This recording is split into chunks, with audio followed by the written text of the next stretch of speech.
તો આ તરફ બિહારમાં પણ ભારે વરસાદ અને તોફાની નદીઓએ તબાહી મચાવી છે।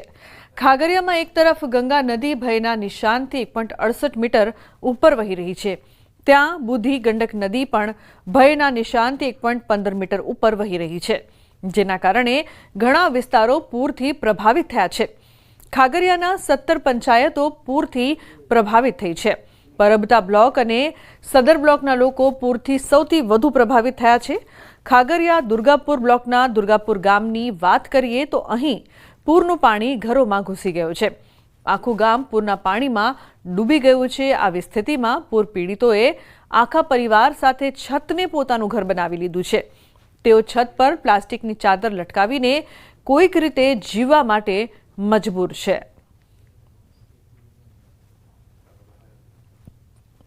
ભારે વરસાદના કારણે બિહારના ભાગલપુરના ઘણા ગામો પૂરની ચપેટમાં આવ્યા છે। નીચાણવાળા વિસ્તારોમાં ભયાનક પરિસ્થિતિ જોવા મળી રહી છે। ગંગાના પાણીનું સ્તર વધ્યા પછી શહેરના વિસ્તારોમાં પૂરના પાણી ઘૂસ્યા છે। ખાસ કરીને ભાગલપુરના રહેણાંક વિસ્તારો આદમપુર, બુધનાથ, બેંક કોલોનીના મુખ્ય રસ્તાઓ પર લગભગ 2 થી 3 ફૂટ પાણી ભરાયા છે। કેટલાક વિસ્તારોમાં પાણી લોકોના ઘરમાં રૂમ સુધી પહોંચી ગયું છે, જેના કારણે લોકો પણ પરેશાન જોવા મળી રહ્યા છે। તો બિહારના ભાગલપુરમાં ગંગા નદીમાં પૂરની સ્થિતિ છે। અનેક ગામડાઓમાં ભયજનક સ્થિતિ જોવા મળી રહી છે, છતાં લોકો બેદરકાર જોવા મળી રહ્યા છે। બુધનાથ મંદિર સંકુલ પાસે ગંગા નદી જોરદાર પ્રવાહ સાથે વહી રહી છે, પરંતુ મોટી સંખ્યામાં યુવાનો ઘાટ પર સ્ટન્ટ કરી રહ્યા છે અને પૂરના પાણીમાં સ્નાન કરી રહ્યા છે। થોડા દિવસ પહેલા જ એક યુવાન સ્નાન કરતી વખતે ગંગાના જોરદાર પ્રવાહમાં તણાયો હતો અને જેમાં તેનું મોત થયું હતું। તો રાજ્યમાં હજુ વરસાદ માટે રાહ જોવી પડશે। અંબાલાલ પટેલે આગાહી કરતા જણાવ્યું કે ઓગસ્ટના અંતના ભાગમાં ધોધમાર વરસાદ ખાબકશે। સારો વરસાદ ક્યારે પડશે? હાલ આ સવાલ દરેકને થઈ રહ્યો છે। હવામાન નિષ્ણાંત અંબાલાલના મતે હજુ સારા વરસાદ માટે સપ્તાહની રાહ જોવી પડી શકે છે। જો કે ઓગસ્ટના અંતમાં મેઘરાજા એવા વરસવાના છે કે લોકો હાશ પોકારી જશે। હવામાન નિષ્ણાંતો તો ત્યાં સુધી વાત કરી છે કે સૌરાષ્ટ્રના કેટલાક વિસ્તારોમાં છોતરાફાળ વરસાદ વરસવાનો છે। 19, 20, 21, 22 અને 24 સુધીમાં ગુજરાતના ઘણા ભાગોમાં વરસાદ થશે। અલબત્ત કેટલાક ભાગમાં ભારેથી અતિભારે વરસાદ થવાની શક્યતા રહેશે, જેમાં આ વખતે દક્ષિણ સૌરાષ્ટ્રમાં પણ વરસાદ થવાની શક્યતા રહેશે, કારણ કે અરબી સમુદ્ર પણ સક્રિય છે। એટલે દક્ષિણ સૌરાષ્ટ્રના ઉના, મહુવા, ભાવનગર આ ભાગોમાં ભારે વરસાદ થવાની શક્યતા રહેશે। જો કે અંબાલાલ પટેલ દ્વારા કરવામાં આવેલી આગાહી મુજબ 18 થી 30 ઓગસ્ટમાં પૂર કાંઠે તેવો વરસાદ પડવાની શક્યતા જોવાઈ રહી છે। ઓગસ્ટના અંતમાં 2 વરસાદી સિસ્ટમ ગુજરાતને ગમરોળી શકે છે। હાલ રાજ્યની આસપાસ વરસાદની મજબૂત સિસ્ટમ નથી, પરંતુ બંગાળનો ઉપસાગર, અરબ સાગર અને બંને સક્રિય થશે, જેના કારણે નદીઓ તોફાની બને તેવી આગાહી કરવામાં આવી છે। ભારે વરસાદ થવાની શક્યતા રહેશે, કેટલાક ભાગમાં અતિભારે વરસાદ થવાની શક્યતા રહેશે અને ઓગસ્ટના એન્ડ સુધીમાં તો ભારેથી અતિભારે વરસાદ થવાથી રાજ્યની કેટલીક નદીઓમાં પૂરની સ્થિતિ પણ થવાની શક્યતા છે। આ સિસ્ટમ પૂર્વ મધ્ય ગુજરાત તરફ આવશે। 19 થી 24 ઓગસ્ટમાં ઘણા ભાગોમાં વરસાદ થશે, કેટલાક ભાગોમાં અતિ ભારે વરસાદ થઈ શકે। પશ્ચિમ અને ઉત્તર સૌરાષ્ટ્રના ભાગોમાં સારો વરસાદ થશે, તો કેટલાક ભાગોમાં ભારેથી અતિ ભારે વરસાદ થઈ શકે। સારા વરસાદથી મેઘરાજા ખેડૂતોને તૃપ્ત કરશે। બોરવેલમાંથી બકરી કાઢવા ગયા અને નીકળ્યો મગર। આ ઘટના ઉત્તર પ્રદેશના એટામાં બની। અહીં બોરવેલમાંથી બકરી કાઢવા ગયેલા લોકોને મગર મળ્યો, જેના કારણે હોબાળો મચી ગયો। બોરવેલમાં મગર જોઈને સ્થાનિક લોકો ગભરાઈ ગયા। જો કે ગામ લોકોએ બહાદુરી બતાવી અને મગરને પકડીને કાલી નદીમાં છોડી દીધો। ત્યાં પહેલાથી હાજર મગરે બકરીને બહાર કાઢવા માટે બોરવેલમાં ઘૂસેલા યુવાનો પર હુમલો કરવાનો પણ પ્રયાસ કર્યો। તો ગામ લોકોએ ધીરજ અને હિંમતથી કામ કર્યું અને મગરને પકડી લીધો। આ ઘટના સમગ્ર વિસ્તારમાં ચર્ચાનો વિષય બની હતી। કચ્છના રાપરમાં બોરવેલમાં પડેલા બાળકનો થયો છે ચમત્કારિક બચાવ। રાપર તાલુકાના ઉમૈયા ગામમાં હૃદય કંપાવી દે તેવી ઘટના બની હતી, જ્યાં રમતા રમતા એક બાળક અંદાજે 100 ફૂટ ઊંડા ખુલ્લા બોરવેલમાં પડી ગયું। ઘટના બાદ ગામમાં દહેશત છવાઈ ગઈ હતી। સ્થાનિક લોકોએ તાત્કાલિક મજબૂત દોરડો બોરવેલમાં ઉતારીને બચાવ કામગીરી શરૂ કરી હતી। અદ્ભુત રીતે બાળકે દોરડો પકડી લીધો, જેને આસપાસના લોકોએ સહયોગથી ધીમે ધીમે બહાર ખેંચી લીધો। ચમત્કારિક રીતે બાળક સુરક્ષિત બહાર આવ્યું. બહાર કાઢ્યા બાદ તાત્કાલિક હોસ્પિટલ ખસેડાયો.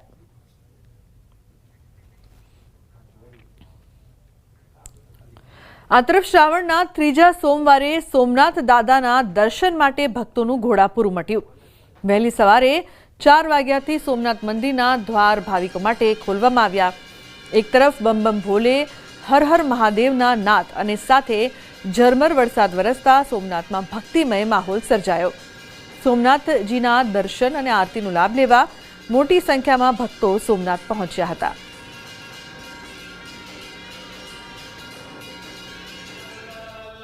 અમે આજે શ્રાવણ મહિનાનો પવિત્ર દિવસ છે, સોમનાથ મહાદેવના મંદિરે આવ્યા છીએ. સવારના લાઈનમાં ઊભા હતા, એક દર્શન કર્યા પછી આરતીના દર્શન ફરી કરી. બહુ મજા આવી અને વ્યવસ્થા બધી સરસ છે. हमारे हिंदू धर्म में हमारा शिव और पार्वती का ये सावन का महीना है, इसलिए मैं सभी हिंदुओं से सबसे बोलना चाहती हूँ कि हर आदमी अपने शिव धर्म को अपने इस मंदिर में आए और सोमनाथ के दर्शन करे अच्छे से. હું કેટલી ભાગ્યશાળી છું કે શ્રાવણ મહિનામાં આવી, શ્રાવણ મહિના ત્રીજા સોમવારે આરતીના સમયે અમને ભગવાન સોમનાથજીનો દર્શન થયો. ખૂબ જ ભાગ્યશાળી છું. અહીંયા ઘણી બધી સુવિધાઓ બહુ સારી છે. પવિત્ર શ્રાવણ માસનો આજે ત્રીજો સોમવાર છે અને ત્રીજા સોમવારને લઈ વહેલી સવારથી જ સોમનાથ મંદિર ખાતે ભાવિકો છે તે મોટી સંખ્યામાં ઉમટી પડ્યા હતા. તો સાથે સાથે આજે શ્રાવણ મહિનાના ત્રીજા સોમવારે વાદળછાયા વાતાવરણ વચ્ચે મેઘરાજાએ પણ સોમનાથ મહાદેવ છે તેઓને અમે વર્ષાને સાટણા કર્યા હતા. કારણ કે આજે ત્રીજો સોમવાર છે શ્રાવણ માસનો અને 3 સોમવાર પૈકીના 2 સોમવારો છે તે ગીર સોમનાથ જિલ્લાની અંદર વરસાદની ક્યાંક ને ક્યાંક અસર છે અને ત્યારે આજે ત્રીજા સોમવારના દિવસે જ્યારે મેઘરાજાએ હમીસાટણા કર્યા હતા ત્યારે ક્યાંક ને ક્યાંક ભાવિકો પણ હવે વરસાદની આશા રાખીને બેઠા છે. તો વહેલી સવારથી જ્યારે 4 વાગે સોમનાથ મહાદેવનું મંદિરના દ્વાર ખુલ્લા ત્યારથી ભાવિકો છે તે મોટી સંખ્યામાં ઉમટી રહ્યા છે અને ખાસ કરીને સોમનાથ મહાદેવના દર્શન કરી અને ધન્યતા અનુભવી રહ્યા છે. દિનેશ સોલંકી, ન્યૂઝ 18 ગુજરાતી, ગીર સોમનાથ. આ તરફ ભરૂચમાં હિન્દુ ધર્મ સેના દ્વારા ભવ્ય સમરસ કાવડ યાત્રા યોજાઈ. 108 કાવડ યાત્રીઓએ પ્રગટેશ્વર મહાદેવથી સ્તંભેશ્વર મહાદેવ સુધી ભક્તિમય પ્રસ્થાન કર્યું. ભરૂચ જિલ્લામાં સૌ પ્રથમવાર હિન્દુ ધર્મ સેના દ્વારા ભવ્ય સમરસ કાવડ યાત્રાનું આયોજન કરવામાં આવ્યું.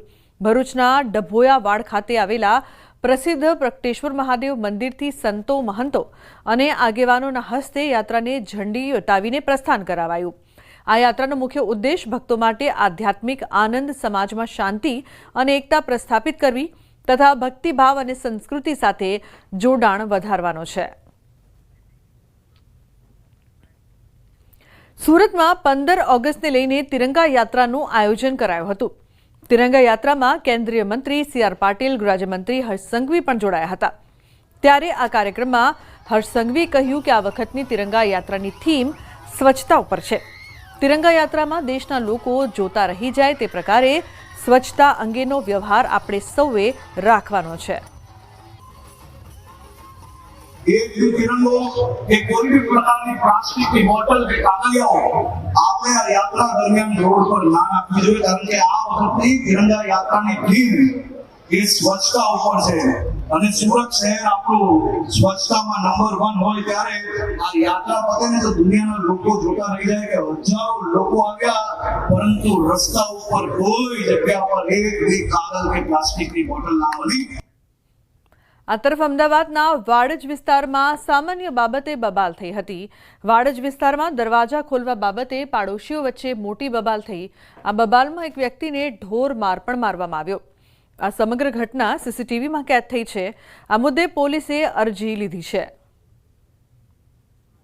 તો દરવાજો ખોલવા બાબતે પાડોશીઓ વચ્ચે બબાલ થઈ હતી, જે મારામારીમાં પરિણમી હતી. સમગ્ર ઘટનાના સીસીટીવી પણ સામે આવ્યા છે. પોલીસ દ્વારા આ અંગે અરજી લેવામાં આવી હતી.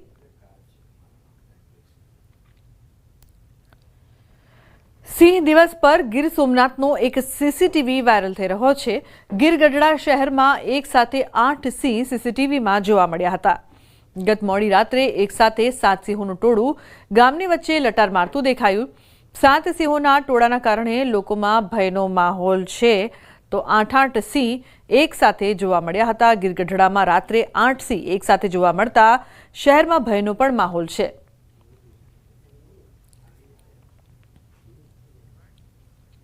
ડ્રાઈવર વગરના વાહને સર્જ્યો અકસ્માત. પિકઅપ ટેમ્પો વલસાડ એસટી ડેપોમાં ઘૂસી ગઈ. પ્લેટફોર્મ પર ઉભેલા મુસાફરોને લીધા અડફેટે. બાળકે ટેમ્પોની હેન્ડબ્રેક ઉતારી દેતા અકસ્માત સર્જાયો.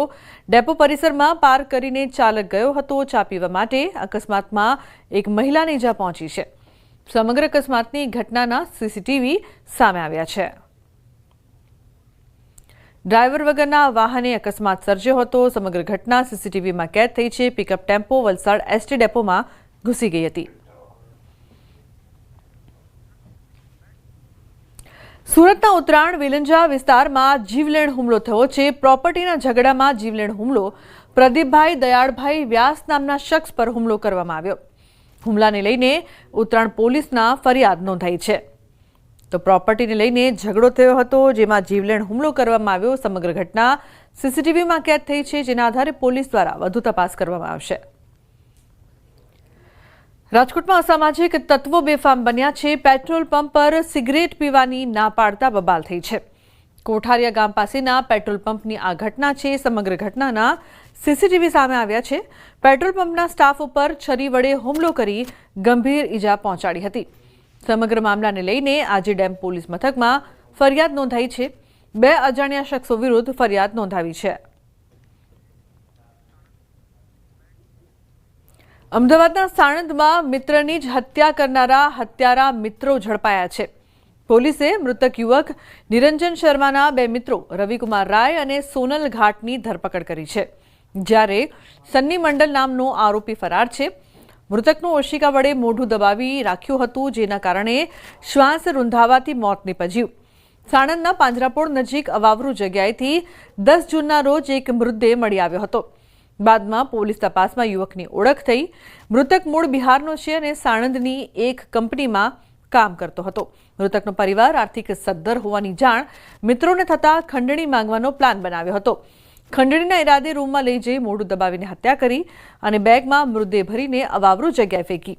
બેગ લઈ તે પરત જતા રહ્યા હતા. એને ઉપર જે તકીઓ મૂકીને એને સફોકેશનથી જો એને બેભાન કરવાની કોશિશ કરી હતી, અને તે વખતે જો એની બેભાન થઈ ગયો હતો. થોડી વખત પછી એને કોઈ પણ બોડીમાં મૂવમેન્ટ ના જોતા પછી એને જોયો તો એમને ખબર પડી કે જો માણસ મરી ગયો છે. એક ટ્રોલી બેગ લાવ્યા હતા, और एक ट्रोली બેગમાં આ બોડી સંતાડીને નજીકમાં પાંજરાપોળમાં જે બોડી મૂકીને આ બેગ લઈને જે ત્યાંથી નાસી ગયા હતા. અમદાવાદના વટવામાં રવિવારે ફાયરિંગની ઘટના સામે આવી છે. શ્યામપ્રસાદ મુખર્જી નગરમાં 3 શખ્સોએ અંગત અદાવતમાં 4 રાઉન્ડ ફાયરિંગ કર્યું. પોલીસ, એલસીબી સહિતનો સ્ટાફ ઘટના સ્થળે પહોંચ્યો હતો. પોલીસે 3 આરોપી સામે ગુનો નોંધીને શોધખોળ હાથ ધરી.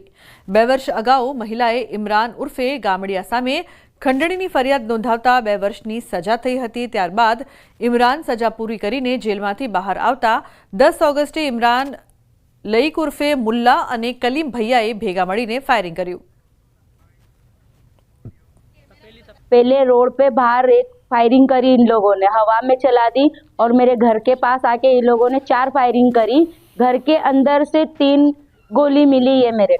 ये लोग ने मेरे साथ पहले 2 साल पहले मैंने ये लोगों के ऊपर केस करा था. ये लोग ने 2 साल जेल काटी और ये लोग अभी छूट के आए 2 तारीख को. બુલેટિનના અંતે નજર કરી ટોપ 3 ન્યૂઝ પર. અમદાવાદના નહેરુનગર પાસે કારની ટક્કરથી 2 લોકોના મોત. સુરતના લિંબાયતમાં ચપ્પાના ઘા મારીને યુવકની હત્યા. શ્રાવણના 3જા સોમવારે સોમનાથમાં ઉમટ્યું ભક્તોનું ઘોડાપુર.